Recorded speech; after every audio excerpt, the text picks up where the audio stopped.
So coming across this terrace here, so this area that's intended to be like gardens or parking area, or like where you can store some pallets and an RV, right?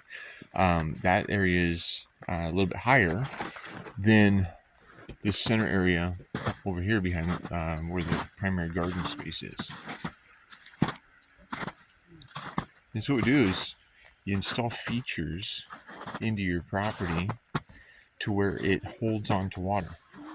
We're talking, I don't know, this has got to be at least 600 or 800 gallons already. It's soaking into the ground and it's still on the surface. But all this area water, both this area right here, that goes uphill, and then that obviously goes uphill quite a bit. And then sometimes you have cool features like that thing right there. The what do you call that? Inversion bed. Because then you're looking out over the valley.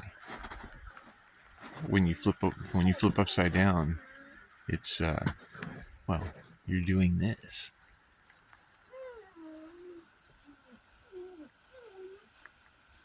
But luckily we're not doing that right now. And Monty says, I'm tired of standing in the rain and getting wet. So, yeah, when you recycle, reuse, a little tin shed that was just going to go get melted down becomes a tin shed again, right? And it's keeping space. It can make it a little bit drier. So animals appreciate that, and people appreciate that. And that's what people really need, is they just need shelter, right? They don't need a big old house, or they don't need an apartment that costs them thousands of dollars a month. They just need a landscape that supports not having to go to the grocery store. And instead you can gather it at the source for free, instead of the gross restore for a fee. And a landscape that has some flat areas, that maybe like a bus could be parked, right? Or an RV could be parked, right? Because a lot of people aren't, they're not buying land that they can actually use the way that they would like to use it.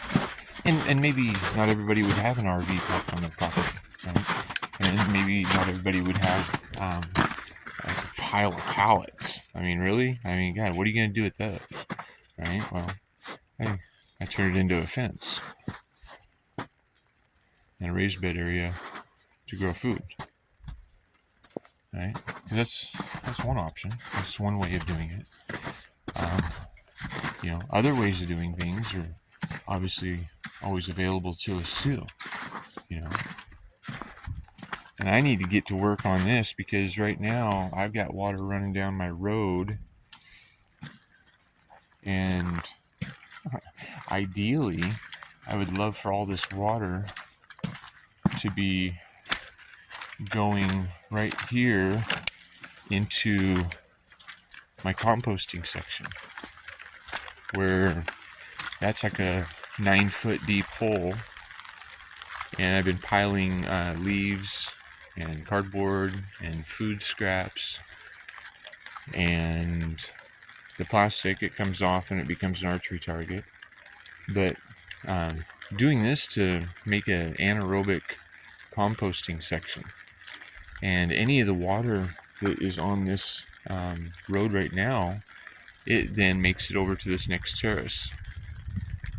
And that next terrace, and one beyond that, and then a big hole over there beyond the terrace.